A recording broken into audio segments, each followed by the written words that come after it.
May old acquaintance be forgot and never brought to mind.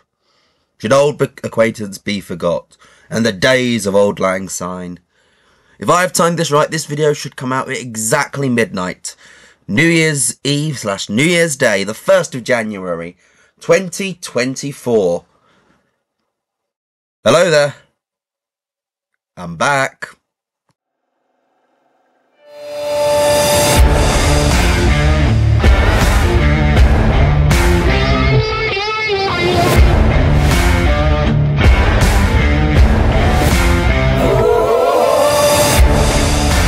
Hello there and welcome to episode 41 of From Then to Now, the TEW 2027. We take the World Wrestling Federation from 1992 all the way up to the modern day, and because of my lack of planning over December with all the stuff going on in my personal life, we've now got an extra year to go into.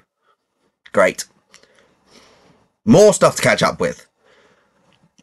But yeah, so as I probably should explain, I've had a very busy December. I was doing a pantomime, which for non-British viewers will probably have no clue what that means. Google it, they're very funny. And essentially that, plus all the Christmas stuff, has essentially meant I've not been able to get on and record.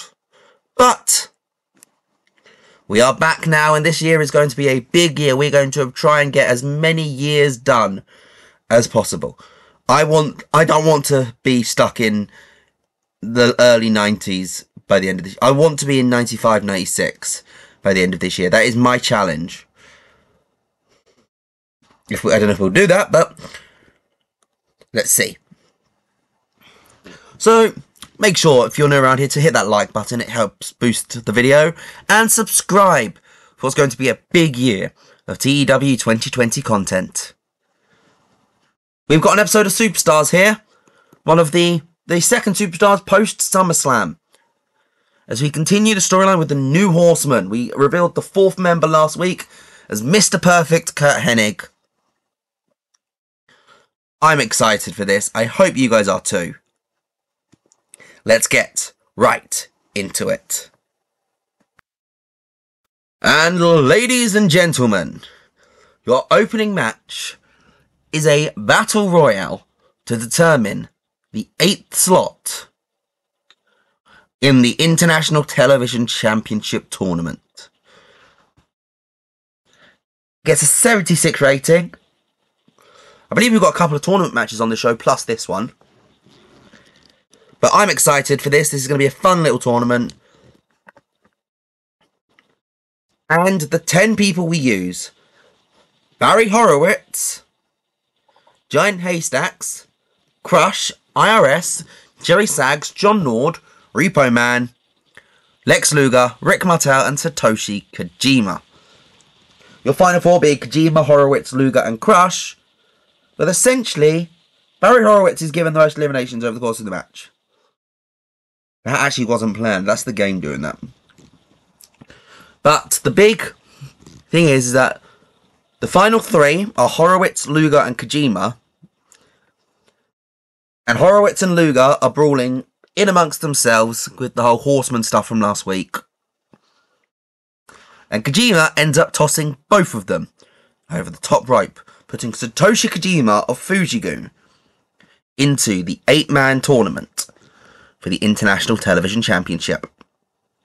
Got 16,000 people here in the summit. I'm excited for this show.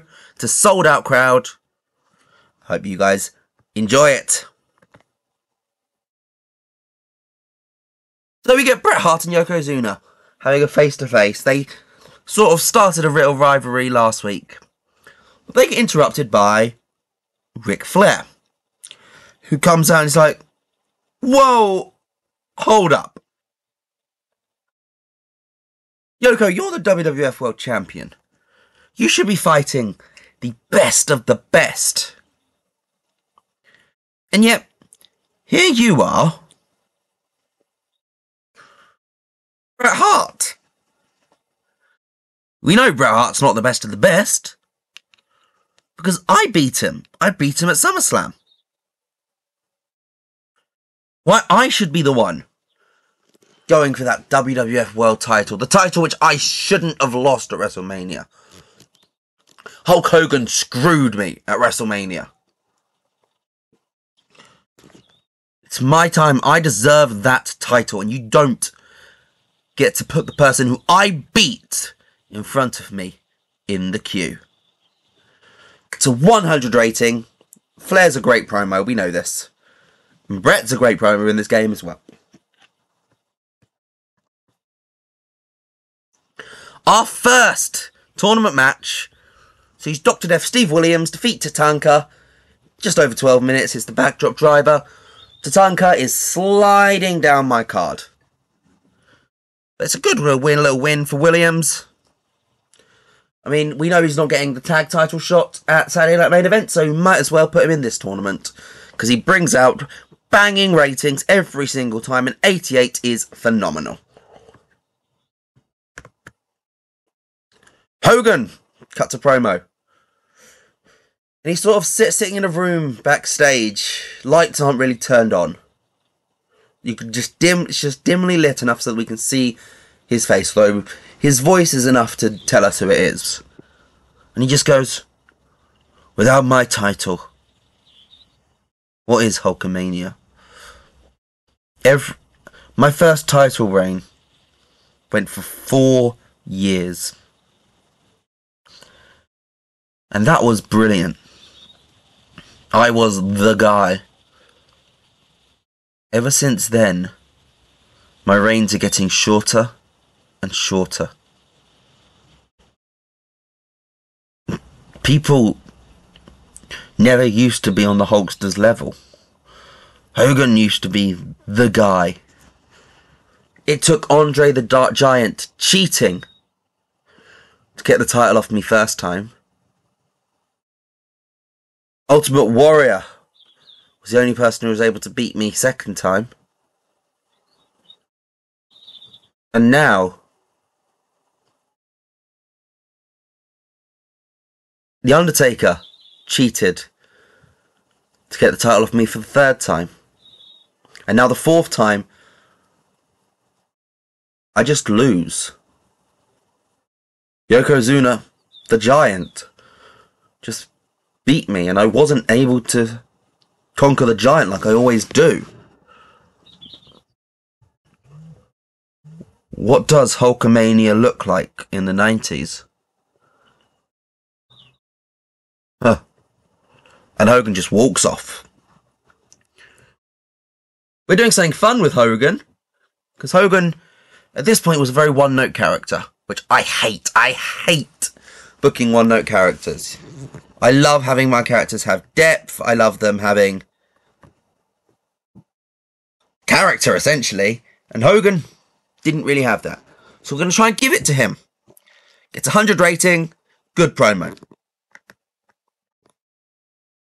Razor Ramon defeats the Samoan Savage with an outsider's edge. Goes just over 11 minutes. He goes through to the second round, the semi-finals, actually, of the International Television Championship. As you will notice, actually, all of the people so far are representing different contingencies. You've got Steve Williams, who, whilst is American, made his name in Japan, who beat Native American Tatanka. Razor Ramon, who, whilst, again, is actually Scott Hall, American, representing the Cuban, Puerto Rican Latinos. And Samoan Savage, representing Samoa. So it is an international television championship. 56 rating, though. Not bad. 52 for Razor, 51 for Savage. The Undertaker cuts a quick promo. Basically, he lost to Savage, and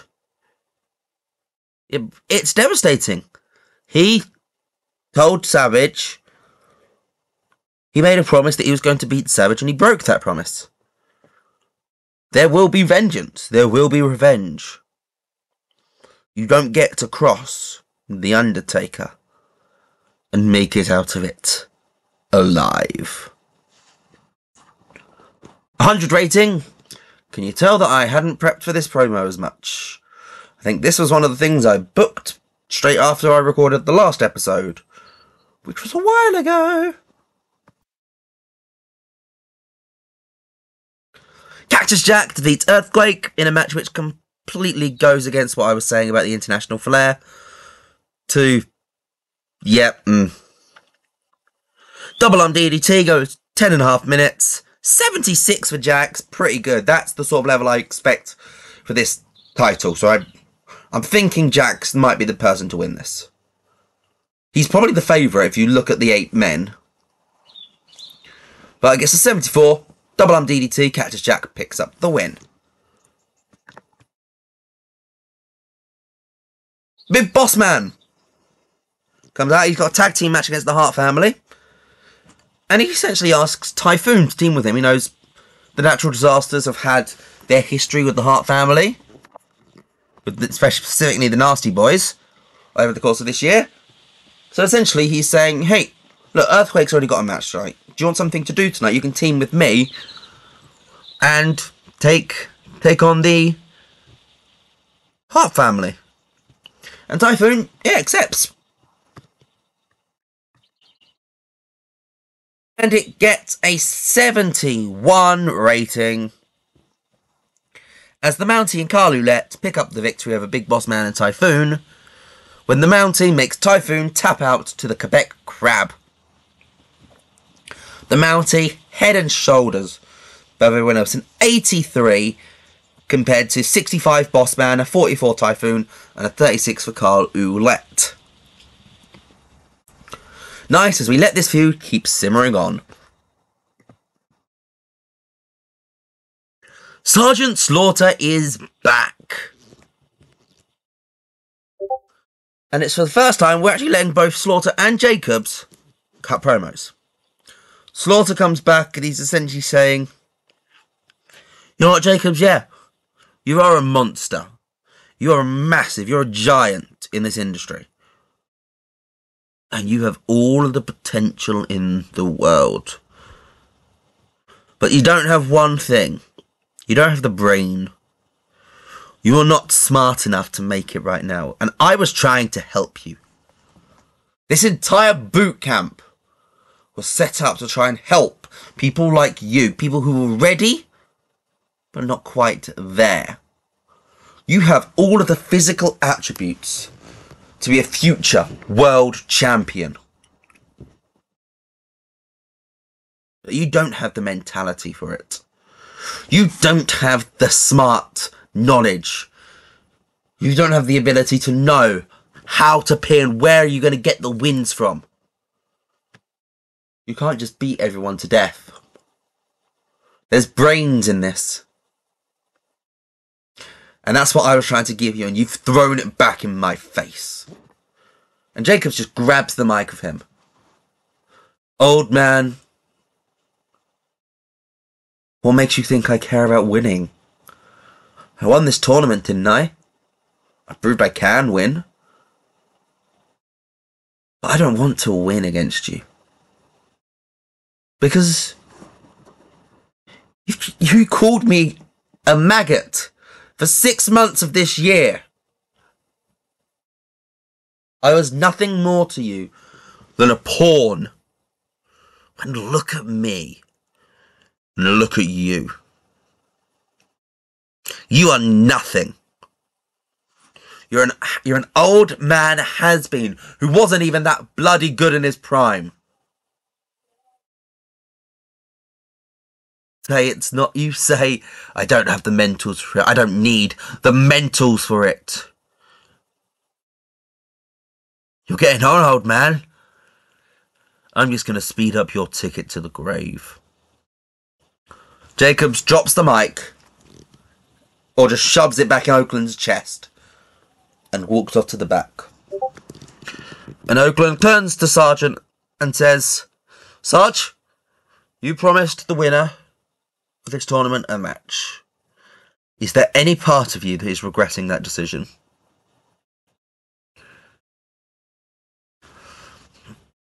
And Sergeant looks at Oakland and just goes, not a single bit. Camera, we literally get a camera shot, a close-up camera shot of Jacobs at the top of the ramp, and he shouts back, "And you tried to say you have the mentals." Laughs and walks off. Gets a 70 rating. You fucking joking me? Mr. Perfect has his first match back after injury, where he defeats El Matador with a perfect plex.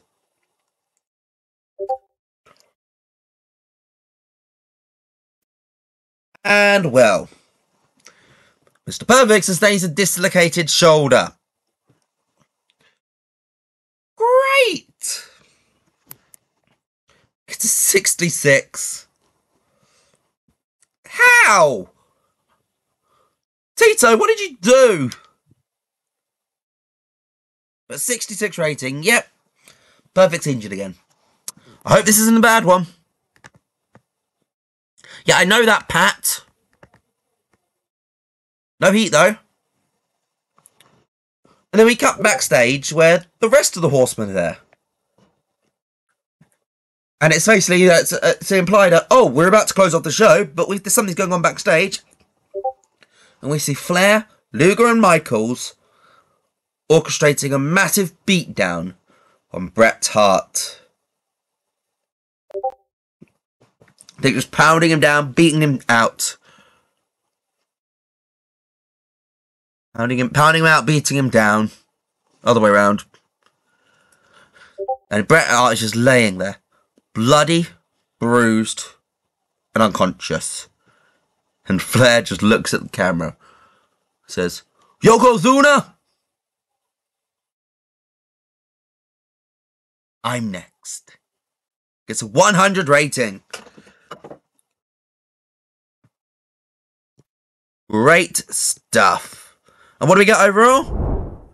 It's a 79? Oh, that's a shame. I mean, that main event match probably did a massive pull down. Getting a 66, yeah. Steve Williams and Tatanka would have probably been the better main event. But we didn't know that going into it. I thought Perfect would be able to carry one of these matches like Bret does. And like Flair does. I think Perfect's on that level in the ring. That's a bit wrong, but he's also injured again. So, Jesus Christ, is this going to be the story of Mr. Perfect in this save? Well, either way, I don't really mind out at 79, but let me know what you think in the comments down below. And well, I'll see you guys next time, which should actually be later today. Goodbye.